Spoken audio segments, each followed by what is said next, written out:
Study of transistor.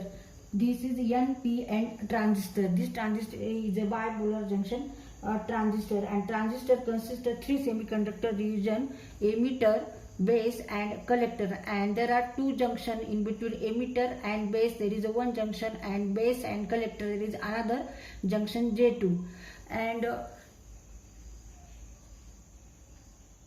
area wise collector is larger than another two, emitter and base, and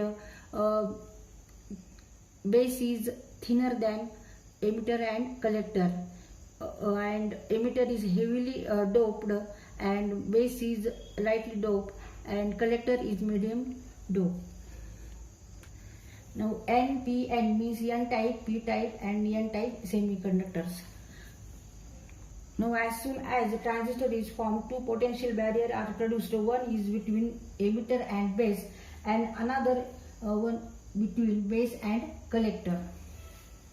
The transistor is biased by connecting two batteries, that is two DC supply. We can bias transistor by, now in transistor there are two junctions, therefore we can bias these two junctions in a different ways: forward bias, reverse bias and forward reverse bias. There are three different ways we can bias this transistor. And now forward bias means both junctions are forward bias. Now in this method, collector and emitter current are so large and there is a low resistance across transistor, and it does not give any control action, and the transistor is in a saturation state. Now second is RR bias, means reverse bias. In this case, now both junctions are reverse bias. Now in this case current is negligible and transistor is in a cutoff state. In RR bias, transistor behaves as an insulator. Now third is FR bias. Now in this method, transistor act as an active device. Emitter, base forward bias and base collector reverse bias. Now in this method, there is amplification of input signal so that output is larger signal, and transistor is in a active state. तर इथे या ट्रान्झिस्टरला दोन junction आहेत, एक emitter base मधलं junction आणि दुसरं बेस आणि कलेक्टर मधलं जंक्शन. आणि ह्या ट्रान्झिस्टरला तीन टर्मिनल्स असतात, एमिटर, बेस आणि कलेक्टर. कलेक्टर हा एरिया वाईज मोठा आहे आणि सगळ्यात लहान एरिया वाईज बेस आहे, आणि एमिटर हा मीडियम आहे, आणि एमिटर हा हेवीली डोप आहे आणि बेस हा लाईट डोप आहे, आणि कलेक्टर हा मीडियम डोप आहे. तर ह्याच्यामध्ये हे दोन जंक्शन जेव्हा हा ट्रान्झिस्टर म्हणजे प्रोड्यूस केला जातो, जेव्हा ट्रान्झिस्टर तयार होतो, तयार होतानाच त्याच्यामध्ये दोन जंक्शन तयार झालेले असतात. म्हणजे there is a potential across to potential barrier produced across. One is between emitter and base and another is between base and collector. तर इथे आपल्याला ट्रान्झिस्टर बायस करायचा असेल तर आपल्याला इथे दोन बॅटऱ्या लागतात, दोन डीसी सप्लाय लागतात. एक आपल्याला एमिटर आणि बेस मध्ये लावायचे आणि दुसरं सप्लाय आपल्याला बेस आणि कलेक्टर मध्ये लावायचं आहे. तर आपण हा ट्रान्झिस्टर किती पद्धतीने बायस करू शकतो, तर तीन पद्धतीने: एफ बायस, आर बायस आणि FR बायस. एफ बायस म्हणजे काय, ह्याच्यामध्ये दोन्ही जंक्शन जे आहेत ट्रान्झिस्टरचे ते फॉरवर्ड बायस करायचे.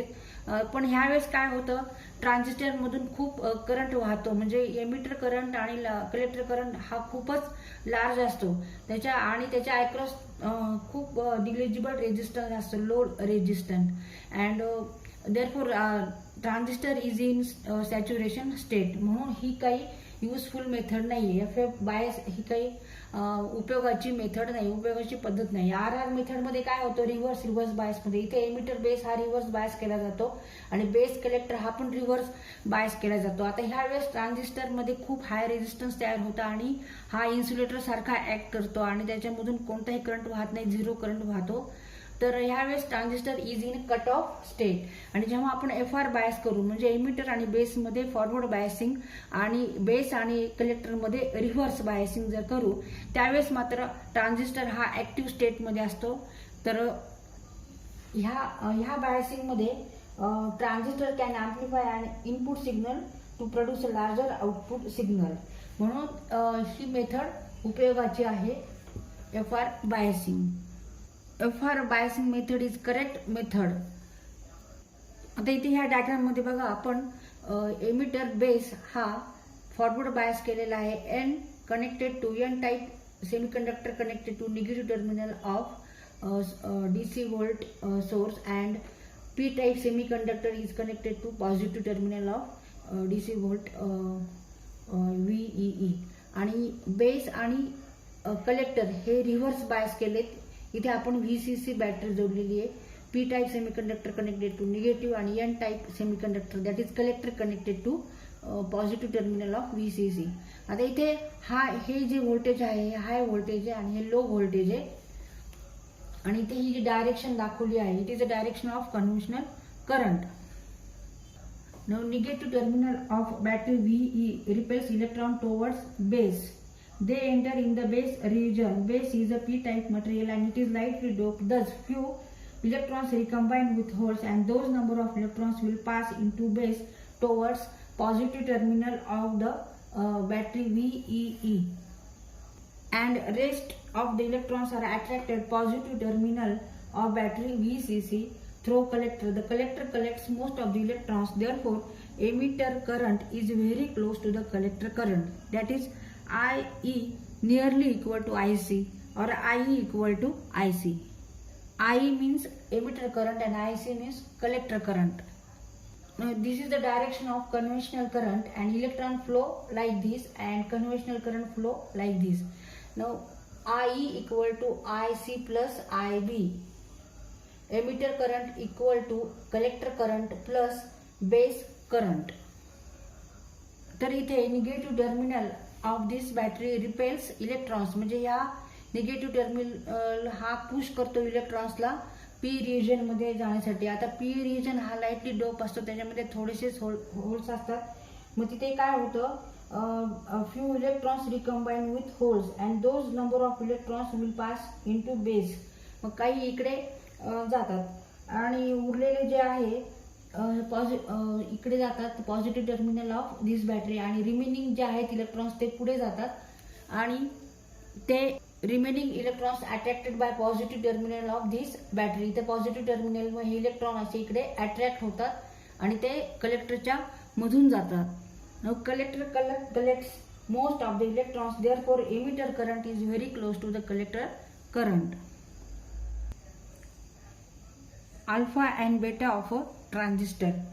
Now amplification is the process of increasing the voltage, current or power of an input signal. Now here is the alpha means the ratio of collector current to emitter current. Alpha equal to ratio of collector current to emitter current.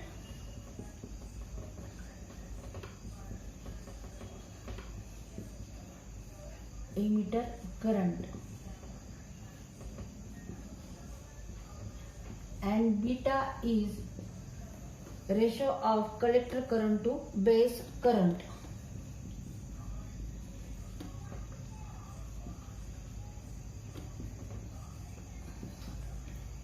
Base current means alpha equal to IC divided by IE, collector current divided by emitter current, and beta equal to IC divided by base current.